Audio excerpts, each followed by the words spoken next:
So I've been wearing a hat recently because I've needed a haircut for a while now, and it was just kind of getting everywhere. So I got a haircut. My mom did it for me. It looks great. Great job, Mom. But I feel like Mr. Potato Head. My head is Mr. Potato Head's entire body. Like you just that's it. It's Mr. Potato Head.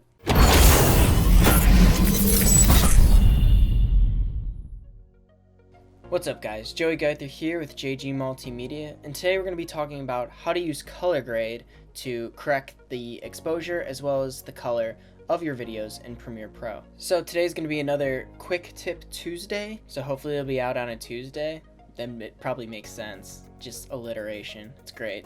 So this is a great little technique and trick that you can use after you already shot your video. If it has a weird hue or maybe it's underexposed or overexposed, this is a great little trick that you can use while in the editing process to correct your video and make it look the best it can to get a high quality video without having to reshoot it. So without further ado, we're gonna hop on into Premiere Pro. So as you can see, my clip here, it's a little underexposed, and you know, my face might be a little red. Maybe I was a little nervous, maybe it's just how I was born, with a slightly more red face.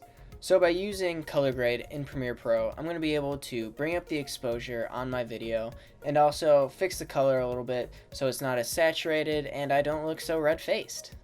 So once you open up the color tab in Premiere Pro, you can see that there's a drop down menu where you can select lumetri color, and this is just an effect tab just saying that you're creating this effect and you're adjusting it. So under that drop down menu, you're going to see basic correction. Now from here, you can actually change the temperature of your video as well as the exposure, the saturation, the contrast, the whites and blacks, and this is just good, like it says, basic correction for your video. So you can go ahead and adjust these settings to make your video look of a better quality and just so it's not underexposed like mine is. So under the basic corrections tab is the creative tab, and from here you can change things like the sharpness of it as well as the vibrance too. You can also add a faded film effect. However, obviously I didn't need that, so I just left it as is.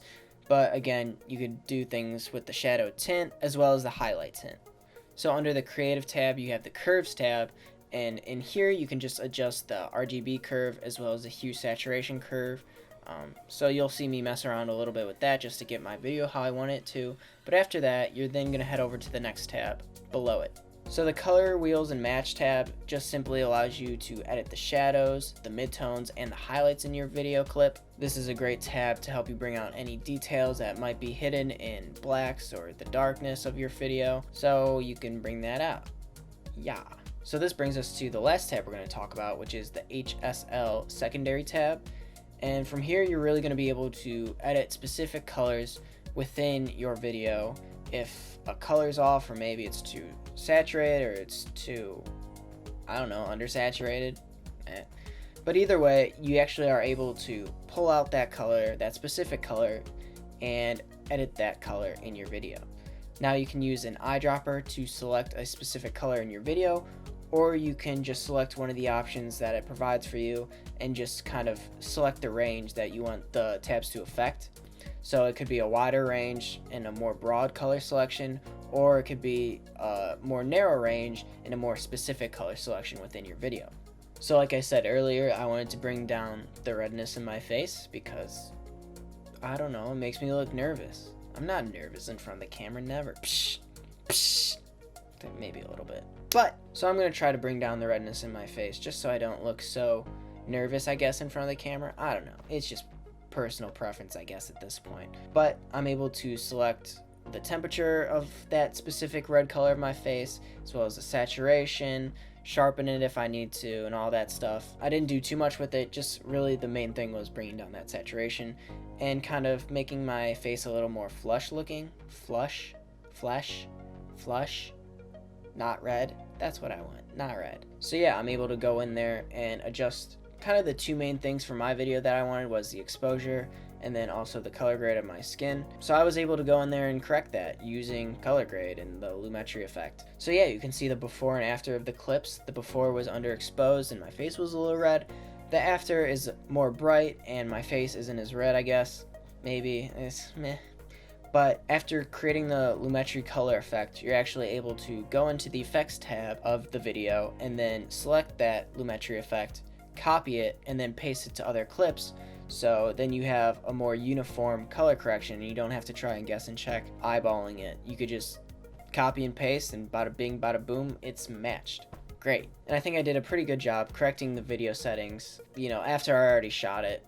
I should have probably had it a little bit more bright when I shot it at first, but I'm still learning too. So this was an easy fix for me, but for the future I'm probably gonna look at my settings more and make sure that the LCD screen that I'm looking at looks good. I'm looking at it, it looks good, it looks nice and bright. But yeah, this was a quick little tip for you guys. Hopefully it wasn't too long, but this can really increase the quality of your videos while you're editing them, so it's another tool in the tool belt. So that's going to do it for this video. Hopefully it wasn't too long. It was a pretty quick video, but it's a great tip to have in your tool belt. It's a very simple tip, but again, it'll bring the quality of your videos up and make you look more professional. Don't I look so professional? Look at me with my fancy new haircut. Great. So if you have any questions or inquiries, feel free to check out my website, link down below. Also check out my social media, and yeah, bye.